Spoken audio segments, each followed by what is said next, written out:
Hello everyone, আজকে খুব interesting একটা টপিক নিয়ে আলোচনা করব, যেটা হলো মডার্ন ওয়েবসাইট ডিজাইন প্রিন্সিপালস।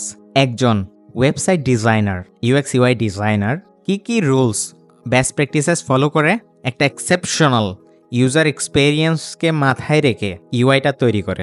ডান পাশে দেখতে পাচ্ছেন একটা ছবিতে কি আছে? একজন ডেভেলপার মাইন্ড ম্যাপিং করে রাখছে। মাইন্ড ম্যাপিং কীরকম?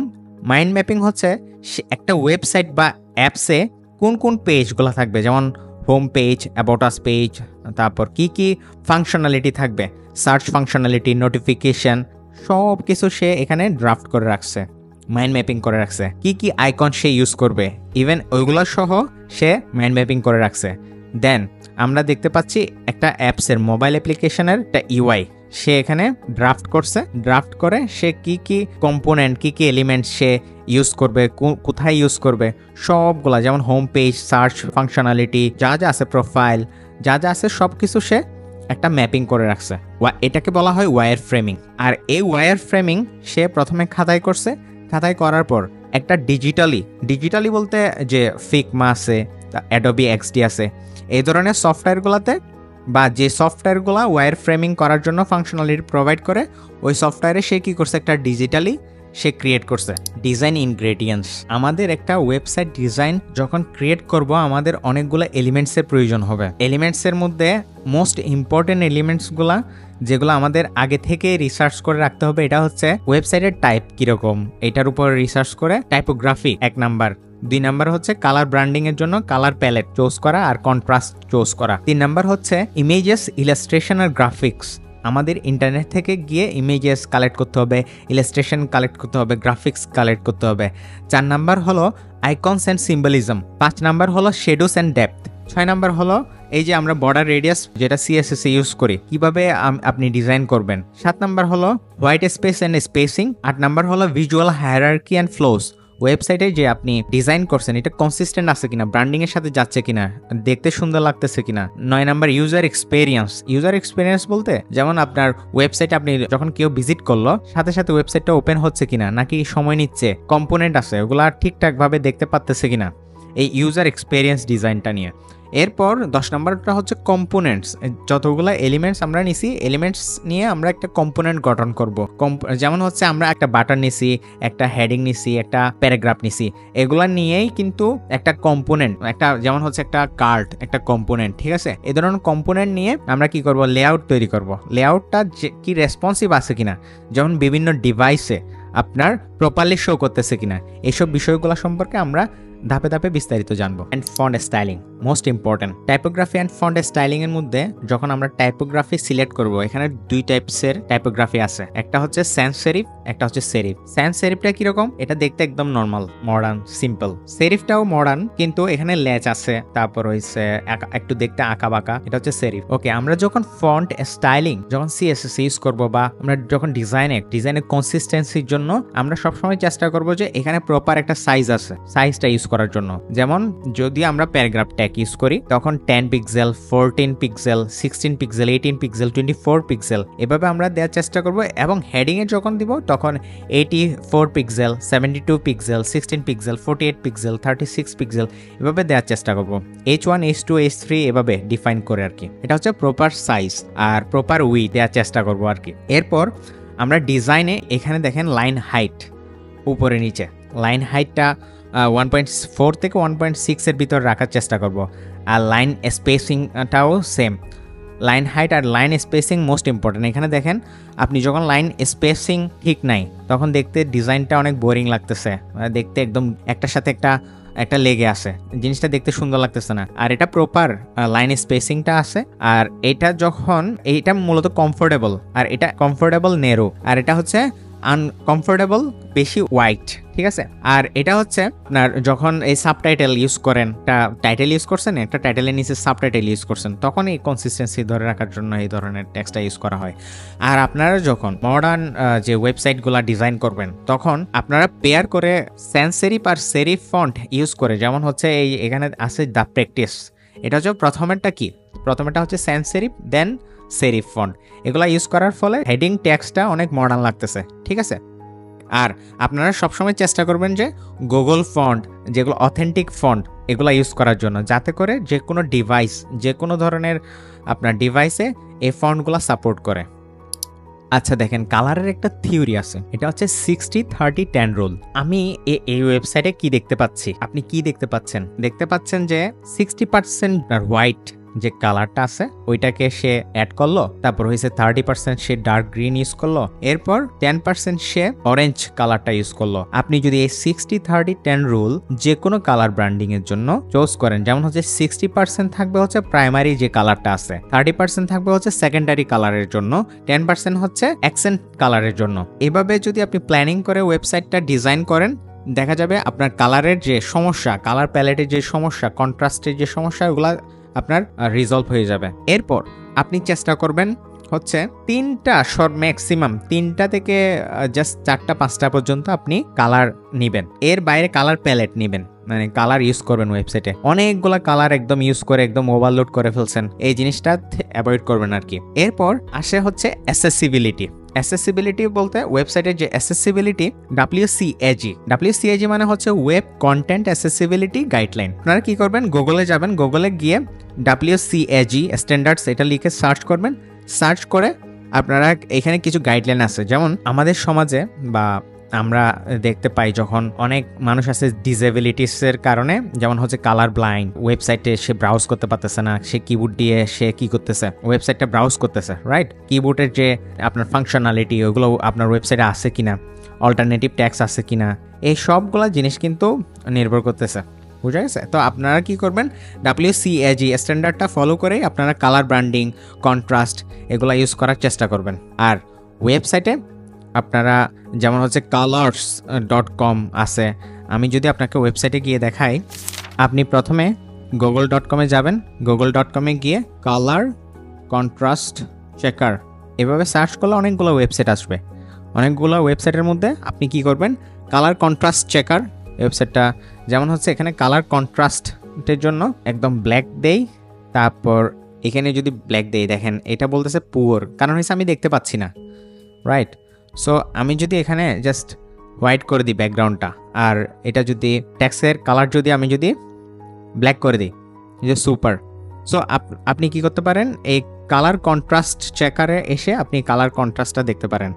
আর একটা WCAG লিখে আপনি সার্চ করবেন, সার্চ করে যে 2.0 যে গাইডলাইনটা আছে, আপনারা কি করবেন, এখান থেকে সবগুলো গাইডলাইনটা একটু পড়ে নেবেন। এখানে কালার লিখেও সার্চ করতে পারেন, কালার কন্ট্রাস্ট লিখে সার্চ করতে পারেন, কালার্স প্যালেট লিখে সার্চ করতে পারেন। মূলত এখানে অনেকগুলো কালার প্যালেট আছে, colors.com এদের কাছেও আছে। আপনি যদি যান, এখানে অনেকগুলো কালার জেনারেট তারা করে দিবে। ওরা মূলত এগুলো অনেক, এই যে অনেকগুলো কালার আসতেছে, colors.co, এখানে গিয়ে আপনারা ট্রাই করবেন কালারগুলো। ইলাস্ট্রেশনস অ্যান্ড গ্রাফিক্স, যখন আপনি একটা ওয়েবসাইটের জন্য চুজ করবেন, চেষ্টা করবেন যে রেলিভেন্ট ইমেজেসগুলো চুজ করার জন্য। ফর এক্সাম্পল, এখানে 2টা UI দেখতে পাচ্ছেন। একটা প্রথম ইউআইতে মেন্টাল ওয়েলবিং নিয়ে তারা কাজ করে, তাদের যে colour combination, colour branding, contrast সব কিছু একদম তাদের ব্র্যান্ডিংয়ের সাথেই যাচ্ছে।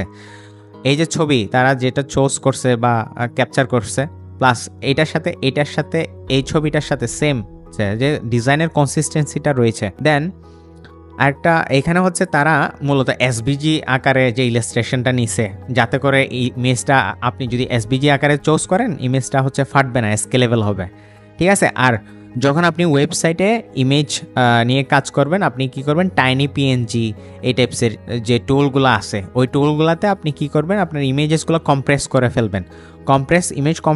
কম্প্রেস করে ফেললে, যেমন এই ইমেজটা যদি 20 MB হয়, আপনি 20 MB ইমেজ যদি আপনার ওয়েবসাইটে আপলোড করে দেন, ওই ওয়েবসাইটটা লোড হইতেই চলে যাবে সময়, তখন আপনার ইউজাররা আর আপনার ওয়েবসাইটে সেকেন্ড টাইম ভিজিট করতে আসবে না। এই ক্ষেত্রে এই যে আমাদের অ্যামাজন আছে, অ্যামাজনের যখন ওয়েবসাইটটা শুরুর দিকে যখন ডেভেলপ করা হয়েছিল, ডিজাইন করা হয়েছিল, তখন ওয়েবসাইটটা অনেক বেশি সময় নিত, যার কারণে ওদের অনেকগুলা ইউজার চলে যাচ্ছিল, বোঝা গেছে? এই কারণে তারা কি করছে, React.js আরও নতুন যা টেকনোলজি আছে ওইগুলা তারা ইউজ করে যেন অনেক ফাস্ট লোডিং ওয়েবসাইট ক্লিক করার সাথে সাথে যেন ওপেন হয়, এই জিনিসটার প্রতি তারা অনেক বেশি ফোকাসড। সো আপনারা চেষ্টা করবেন যে ইমেজেস যেগুলো আছে আপনারা tiny.png আরও অনেকগুলা ওইখানে গিয়ে আপনাদের ইমেজগুলো আপনারা কম্প্রেস করে তারপর ওয়েবসাইট আপলোড করবেন। আপনারা যখন ওয়েবসাইটের ডিজাইনের জন্য কিছু আইকন যখন অ্যাড করতেছেন, এক্সপ্লেন করতে হচ্ছে না যে এটা কিসের আইকন, ঠিক আছে? আইকনগুলো যেন মিনিংফুল হয়, প্লাস আপনারা চেষ্টা করবেন যে প্রপার সাইজ এবং কালারটা কোন কালারের সাথে কোন ব্র্যান্ডিং। যেমন এখানে যদি সেম এই যে আইকন দিছে, আইকনের কালারটা এবং এখানে ট্যাক্সের কালারটা হচ্ছে আপনার মনে করেন ডার্ক গ্রিন, ঠিক আছে? ব্যাকগ্রাউন্ডের যে কালারটা হচ্ছে এটা হচ্ছে গ্রিন, লাইট গ্রিন। সো আবার এখানে সেম, এখানে হচ্ছে ডিফারেন্ট, এখানে হচ্ছে আপনার ব্যাকগ্রাউন্ডটা হচ্ছে green background, dark green background, তারপর হচ্ছে যে আইকনটা আছে এটা কি, এটা হচ্ছে লাইট গ্রিন, তারপর টেক্সটটা কীরকম, টেক্সটটা হচ্ছে হোয়াইট। সো আপনি যদি এখানে সবগুলা বাটন যেগুলো আছে এগুলো যদি সেম টু সেম এরকম রাখতেন তাহলে আপনার থেকে বোরিং লাগতো, কিন্তু ডিজাইনের কনসিস্টেন্সিটা এখানে একরকম এখানে একরকম ইউজ করার ফলে আমাদের চোখে এটা অনেক ভালো লাগতেছে দেখতে। এভাবে থিঙ্কিং করবেন, প্লাস আপনারা চেষ্টা করবেন হচ্ছে রিমিক্স আইকন যেটা আছে, আইকন ইউজ করার সময় যখন ডিজাইন করতেছেন ফিগমা বা এক্সডিতে চেষ্টা করবেন রিমিক্স আইকন ইউজ করার জন্য, তারপর ফন্ট আসাম থেকে ইউজ করার জন্য, ফেদার থেকে ইউজ করার জন্য, হিরো আইকনস থেকে ইউজ করার জন্য, যেন পরবর্তীতে আপনারা যখন ওয়েবসাইট ডেভেলপমেন্ট করবেন ফাংশনালিটি সেম টু সেম আইকনটা আপনারা যাতে ইউজ করতে পারেন, এবং এগুলা ওয়েবসাইটের অ্যাসেসিবিলিটির জন্য বেস্ট। শ্যাডোস অ্যান্ড ডেপথ, আপনি একটা ছবি দেখতে পাচ্ছেন, এই ছবিতে বক্স শ্যাডো ইউজ করা হয়েছে, এই শ্যাডোটা অনেক হার্ড, দেখতে ন্যাচারাল লাগতেছে না, আর পাশে যে শ্যাডোটা আছে এটা দেখতে একদম সফট ব্যাকগ্রাউন্ডের সাথে ব্লেন্ড হয়ে গেছে। সো আপনারা চেষ্টা করবেন যে আপনি যে শ্যাডোটা ইউজ করতেছেন বক্স শ্যাডো ওইটা যেন ন্যাচারাল লাগে আর ব্যাকগ্রাউন্ডের সাথে একদম ব্লেন্ড হয়ে যায়। বর্ডার, রেডিয়াস, রাউন্ডেড কর্নার্স যখন আপনি দিচ্ছেন, এটা হইতে পারে বাটনে, এটা হইতে পারে কার্ডে, এটা হইতে পারে ইমেজে, অন্য কোথাও দেওয়ার সময় আপনি সবসময় খেয়াল রাখবেন যে মডার্ন যে যতগুলো বর্ডার রেডিয়াস আছে ওইগুলা কিন্তু একদম পুরোপুরি রাউন্ড না, আর আপনি চেষ্টা করবেন যে হচ্ছে ব্যালেন্স, মানে ডিজাইনের কনসিস্টেন্সিটা ধরে রাখার জন্য যে রাউন্ডটা ইউজ করতেছেন ওইটা যাতে আপনার ব্র্যান্ডিংটা ফুটে ওঠে, ঠিক আছে? হোয়াইট স্পেসিং অ্যান্ড স্পেসিং, এখানে একটা ডিজাইন দেখেন, এখানে আওয়ার মিশন, ইমেজ, লারাম ইপসাম, এগুলো সবগুলো মিলে লাগতেছে কি ইমেজ এই সেকশনটাই শ্বাস নিতে পারতেছে না, ঠিক আছে? একটার সাথে একটা লেগে আসে এমন লাগতেছে, কিন্তু আমি যখন স্পেসিং দিলাম, আমি যখন হোয়াইট স্পেসিং ফলো করলাম তখন ডিজাইনটা কেমন লাগতেছে দেখেন। ওকে, সেম ওয়ে এখানে আরেকটা ডিজাইন দেখেন, এখানে আমি যখন মার্জিন, প্যাডিং, স্পেসিং সব কিছু যখন আমি ফলো করতেছি ডিজাইনটা অনেক সুন্দর লাগতেছে, রাইট? এখানে আরেকটা সেম ডিজাইনটা দেখেন, আবার স্পেসিং যখন দিছে অনেক লম্বা স্পেসিং দিয়ে দিছে যাতে করে ডিজাইনটা কিন্তু সুন্দর লাগতেছে না। এখানে জাস্ট যতটুকু স্পেসিংয়ের প্রয়োজন লাইন হাইট দিছে, তো তারপরে উপরে নিচে স্পেসিংটা, ডিজাইনটা সুন্দর লাগতেছে। সো হোয়াইট স্পেস অ্যান্ড স্পেসিংটা মোস্ট ইম্পর্ট্যান্ট যখন একটা ইউএক্স ইউআই ডিজাইন আপনি ক্রিয়েট করতেছেন। হায়ারার্কি অ্যান্ড ফ্লোস, একটা ছবি দেখেন, এটা হচ্ছে পুয়ার ভিজুয়াল হায়ারার্কি, যেমন একটা সেকশনেই অনেক ওভারলোড, এখানে ছবি আছে, ট্যাক্স আছে, ইমেজ আছে, এই ধরনের। কিন্তু গুড ভিজুয়াল হায়ারার্কি কীরকম, একটা ছবি আছে, এদিকে ট্যাক্স আছে, এদিকেও ট্যাক্স আছে। ওকে, আরেকটা দেখেন ভিজুয়াল হায়ারার্কির মধ্যে সেম, এখানে ছবি আছে, এখানে ট্যাক্স আছে, ছবি আছে, ট্যাক্স আছে, আইকন আছে, কিন্তু গুড ভিজুয়াল হায়ারার্কি মধ্যে কি আছে, একটা ছবি আছে, একটা হেডিং আছে, একটা কন্টেন্ট আছে, একটা বাটন আছে, রাইট? একদম সিম্পল, মানে ডিজাইনের মধ্যে আপনি যাতে একদম সিম্পল জিনিসটা মানে যাতে একজন মানুষের চোখে দেখতে ভালো লাগে, ঠিক আছে? অনেক ইংগেজিংয়ের এত বেশি কিছু অ্যাড করে ফেললাম, এগুলোর দরকার নাই। ওকে, দেন লেআউটের মধ্যে আমাদের কিছু এফ প্যাটার্ন আছে, চোখের জেড প্যাটার্ন আছে। যেমন ধরেন এই ডিজাইনটাতে দেখেন, আমি প্রথমে আমার চোখটা লোগোতে গেছে, লোগোতে যাওয়ার পর তারপর একদম শেষে মেনুতে আসছে, মেনুতে আসার পর আমি কিছুটা কন্টেন্ট দেখছি, কন্টেন্ট দেখে আমি সাইন আপ করে ফেলছি, ঠিক আছে? মেনলি আমার চোখটা এখানে নিয়ে আসা, মানে সাইন আপ করে আমি জাস্ট তাদের এখানে অ্যাকাউন্ট ক্রিয়েট করে ফেললাম। এরপরে ফেসবুকের যে আগের ইন্টারফেসটা ছিল ঠিক সেম জেড প্যাটার্ন, এটা হচ্ছে আমি জাস্ট ফেসবুকটা দেখতেছি, ফেসবুক লোগোটা দেখতেছি, এরপরে হচ্ছে এখানে কিছু ইনফরমেশান দেখতেছি, তারপর এখানে যে কানেক্ট হচ্ছে এটা দেখতেছি, এরপর আমি ক্রিয়েট অ্যাকাউন্টে ক্লিক করে আমি যাচ্ছি, ঠিক আছে? এই ধরনের কিছু প্যাটার্ন আছে ইউএক্স ইউআই ডিজাইনে। এগুলো যখন আপনি just specially for UX UI design নিয়ে যখন আপনি কোনো একটা কোর্স করবেন, ক্লাস করবেন, তখন আরও অনেক বিস্তারিত জানতে পারবেন। একজন ডিজাইনার বিগিনার হিসেবে আপনার এতটুকুই জানলে হবে। দেন আপনার এখানে একটা সুন্দর একটা ডিজাইন দেখেন, আপনি ট্রাই করবেন যে আপনি যে ডিজাইনটা করতেছেন এটা একদম ফ্রেশ, রিফ্রেশিং, মানে খুব সুন্দর। 90% 95% হচ্ছে ইমেজ, 5% হচ্ছে টেক্সট, রাইট? এখানে ব্লগস আছে, ব্লগসগুলো কীরকম একটা ডিজাইনের একটা কনসিস্টেন্সি বজায় রাখছে, একটা ফ্লোস বজায় রাখছে। ইউএক্স ইউআই ডিজাইনটা একটু দেখেন, এখানে একটা ছবি আছে, ছবিতে দুইটা ইউআই আছে। একটা ইউআই এর ছবিতে বোতলটার মুখ হচ্ছে উপর দিকে, আর 2 নম্বরের ছবিতে বোতলটার মুখ কি নিচের দিকে, রাইট? এখন ইউজার যখন এই চসটা ইউজ করতেছে তখন প্রথম জনের কাছে চসটা ইউজ করতে অনেক কষ্টসাধ্য হচ্ছে। কেন? কারণ হয়েছে চসের যে বোতলের মুখটা ছিল সেটা উপরে আর চস ছিল নিচে, উপর থেকে প্রেশার দিয়ে চসটা আমি নিচ্ছি। দেখেন যেটা চসের ইউজার এক্সপিরিয়েন্স ইউআইটা যে ডিজাইনটা করছে এটা হচ্ছে বোতলটার মুখটা হচ্ছে একদম নিচে, ঠিক আছে? যখন আমি খুলছি, খোলার সাথে সাথে এই চসটা কিন্তু পড়তেছে। এটা হচ্ছে ইউজার এক্সপিরিয়েন্স কি করলো এখানে, ভালো করলো, ঠিক আছে? সেম আরেকটা উদাহরণ দেখেন, এখানে বলতেছে দেয়ার আর 6 আনসেভড চেঞ্জেস, এখানে একটা লেখা অনেক লম্বা করে দেয়া আছে, ঠিক আছে? এরপরে সেভ চেঞ্জেস, তারপরে হচ্ছে রিভার্ট চেঞ্জেস, হিস্ট্রি ক্লিয়ার। এই ডিজাইনটা দেখতেও বোরিং লাগতেছে, ঠিক আছে? কিন্তু যখন একজন ইউএক্স মানে ইউজার এক্সপিরিয়েন্স ডিজাইনারের যখন সে কী করছে, এটাকে রিডিজাইন করছে। কীভাবে?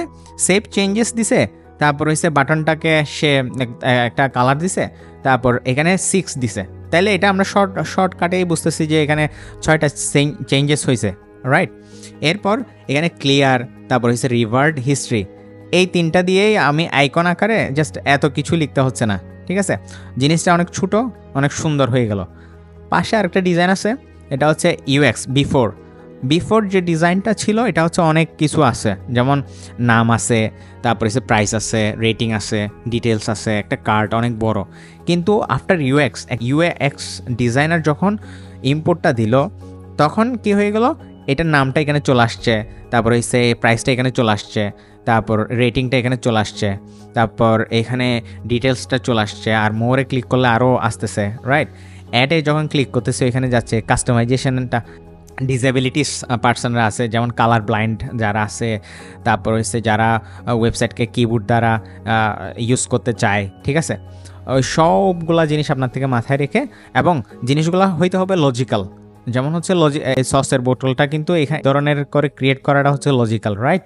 তারপর হচ্ছে এখানে আপনি লজিক্যাল থিঙ্কিং, কিভাবে আপনি একজন সাধারণ ইউজার হিসেবে আপনি কি চাচ্ছেন, একজন ইউজার কি চাইতে পারে, এইসব জিনিসগুলো নিয়েই থিঙ্কিং করা হচ্ছে user experience design. Components and responsive layout নিয়ে কথা বলি। এলিমেন্টসগুলো, কম্পোনেন্টস আর রেসপন্সিভ লেআউটস নিয়ে কথা বলার আগে এলিমেন্ট নিয়ে কথা বলি। যেমন হচ্ছে বাটন আছে, তারপরে হচ্ছে আপনার ট্যাক্স আছে, এগুলো সবগুলা মানে যেগুলো ছোটো ছোটো একদম, এগুলাকে আমরা এলিমেন্টস বলতেছি, ঠিক আছে? আর এই এলিমেন্টসগুলোর সাহায্যে, যেমন হচ্ছে এখানে একটা ইমেজ আছে, একটা ট্যাক্স আছে, এই এলিমেন্টসগুলোর সাহায্যে যখন একটা বড় একটা, যেমন হচ্ছে একটা কার্ড যখন আমি তৈরি করছি, এটাকে আমি কম্পোনেন্ট বলতেছি, বুঝা গেছে? আমি যখন এইরকম অনেকগুলা কম্পোনেন্ট বানাইলাম, অনেকগুলা কম্পোনেন্ট নিয়ে কি তৈরি হয়েছে, একটা সেকশন তৈরি হয়েছে। অনেকগুলা সেকশন নিয়ে কি তৈরি হয়েছে, একটা লেআউট তৈরি হয়েছে। একটা লেআউট তৈরি যখন হয়েছে, সবগুলা একটা লেআউট মিলে একটা পেজ তৈরি হয়েছে, বুঝা গেছে? সো এই পেজটা, এই কম্পোনেন্টগুলা আমাদের থেকে যখন আমরা ডিজাইন করতেছিলাম তখন আমাদের অনেক বিষয় মাথায় রাখতে হবে। যেমন হচ্ছে আমাদের ইউজার কারা, মানে মোবাইলে থাকতে পারে, ট্যাবলেটে থাকতে পারে, আইপ্যাডে থাকতে পারে, তারপর হচ্ছে ডেস্কটপে থাকতে পারে, তারপর হচ্ছে লার্জ ডেস্কটপে থাকতে পারে, ল্যাপটপে থাকতে পারে। সব ইউজারের জন্য আমি লেআউটগুলা কি করব, রেসপন্সিভ করব, মানে ফিট করা মেনলি। সো সব স্ক্রিনের জন্য যাতে করে ফিট হয়ে যায়। তো প্রথমে আমরা মোবাইলের জন্য যদি ডিজাইন করি, ডেস্কটপের জন্য যদি ডিজাইন করি, আলাদা আলাদা করে আমাদের থেকে চিন্তা করতে হবে, আলাদা আলাদা করে প্ল্যানিং করতে হবে। যেমন যে জিনিসটা আপনার লার্জ একদম কম্পিউটারে, যেটা ডেস্কটপ মনিটরে শো করতেছে, এটা কিন্তু ল্যাপটপে সেম ওয়েতে শো করবে না, কারণ হয়েছে কি, স্ক্রিনের কারণে। সো আমরা কি করতে হবে, যেটা ডেস্কটপ একদম বড় স্ক্রিনের জন্য যেটা আছে, ওইটা আমি কী করতে পারবো, ব্রেকডাউন করতে হবে, ব্রেকিং পয়েন্ট করে আমি ডিজাইনটা করতে হবে। কিসের জন্য, ল্যাপটপের জন্য, এরপর আইপ্যাডের জন্য করতে পারি, এরপরে হচ্ছে কিসের, ট্যাবলেটের জন্য করব, এরপরে হচ্ছে মোবাইলের জন্য করব। এই ধরনের আলাদা আলাদা যে ব্রেকিং পয়েন্টগুলা আমরা ক্রিয়েট করতেছি, লেআউটগুলা, এগুলাকে আমরা রেসপন্সিভ ডিজাইন বলতেছি। বোঝা গেছে? একটা ওয়েবসাইট যখন আপনি ডিজাইন করবেন, আপনার থেকে ডেস্কটপের জন্য, ল্যাপটপের জন্য, ট্যাবলেটের জন্য, মোবাইলের জন্য আলাদা আলাদা করে চিন্তা করতে হবে। বোঝা গেছে? এই সবগুলোকে বলা হয় রেসপন্সিভ ডিজাইন। ওকে, ফাইনালি আমরা যতগুলা ডিজাইন করব, আমাদের ডিজাইন সবগুলা হইতে হবে ইউজারকে চিন্তা করে এবং ইন্টেনশনালি হইতে হবে যে ইউজার এখানেই যাবে, এই বাটনটাতেই ক্লিক করবে, এরপরে ওইখানে যাবে, এইভাবে আমাদের ইন্টেনশনালি। আর অ্যাসেসিবিলিটি যেটা বললাম, যে যারা কালার ব্লাইন্ড আছে ওদের কথা হচ্ছে মাথায় রেখে আপনার থেকে ডিজাইনটা করা। অ্যাসেসিবিলিটি গাইডলাইনের মধ্যে H1 দিবেন কিনা, নাকি H2 দিবেন, H4 দিবেন, সে পারফরমেন্স অপটিমাইজেশনের জন্য আপনার যে ইমেজকে আপনি কম্প্রেস করবেন, সবগুলো জিনিস মাথায় রেখে আপনি কি করবেন, ইউআইটা তৈরি করবেন।